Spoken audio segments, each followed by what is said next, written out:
పోలీసుల కళ్లు కప్పి పరారైన బత్తుల ప్రభాకర్ కోసం విస్తృతంగా గాలిస్తున్నారు. గత రాత్రి తూర్పు గోదావరి జిల్లా దేవరపల్లి మండలం దుద్దుకూరు సమీపంలో టాయిలెట్ వంకతో పోలీసుల నుంచి పరారయ్యాడు.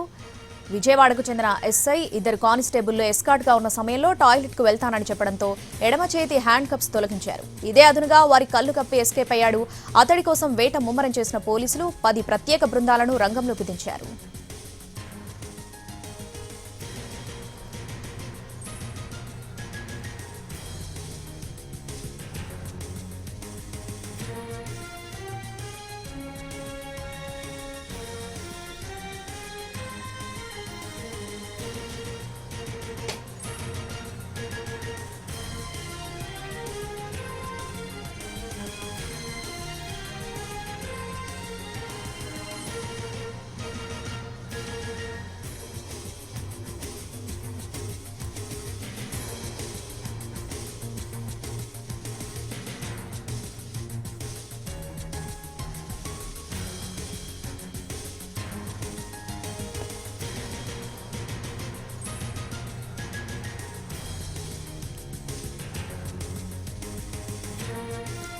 పోలీసుల కళ్లు కప్పి పరారైన బత్తుల ప్రభాకర్ కోసం విస్తృతంగా గాలిస్తున్నారు. గత రాత్రి తూర్పు గోదావరి జిల్లా దేవరపల్లి మండలం దుద్దుకూరు సమీపంలో టాయిలెట్ వంకతో పోలీసుల నుంచి తప్పించుకున్నాడు. దీనికి సంబంధించి పూర్తి అప్డేట్స్ మా ప్రతినిధి మల్లికార్జున్ ఫోన్లో అందిస్తారు. మల్లికార్జున్, చోరీలు చేసి తప్పించుకోవడమే కాదు, పోలీసులకి చిక్కిన తర్వాత కూడా ఈ క్రిమినల్ బ్రెయిన్ ఉపయోగించి బత్తుల ప్రభాకర్ తప్పించుకోగలడు అనడానికి నిన్న జరిగినటువంటి ఘటనే ఒక ఉదాహరణగా నిలుస్తుంది. రాజమండ్రి విజయవాడ కోర్టుకు తీసుకువెళ్లి మళ్ళీ తిరిగి సెంట్రల్ జైలుకి తరలిస్తున్నటువంటి సమయంలో దేవరపల్లి మండలం దుద్దుకూరు దగ్గర అతను ఒక హోటల్ దగ్గర ఆగినటువంటి సమయంలో తప్పించుకున్నాడు. కేవలం ఇంకొక 15 నిమిషాలు కనుక ట్రావెల్ చేస్తే రాజమండ్రి సెంట్రల్ జైలుకి అతన్ని మళ్ళీ తీసుకుని వెళ్ళిపోయేవాళ్ళు. అదే సమయంలో అతను ఒక హోటల్ దగ్గర ఈ పోలీసులు ఆగినటువంటి సమయంలో టాయిలెట్ పేరుతోటి అతను చెప్పడంతో అతనికి హ్యాండ్ కప్స్ తొలగించారు. అంటే లెఫ్ట్ హ్యాండ్ కి హ్యాండ్ కప్ తీయడంతో రైట్ హ్యాండ్ కి ఆ బేడీలు అనేవి ఉన్నాయి. ఆ సమయంలో అతను పొలాల్లో దూకి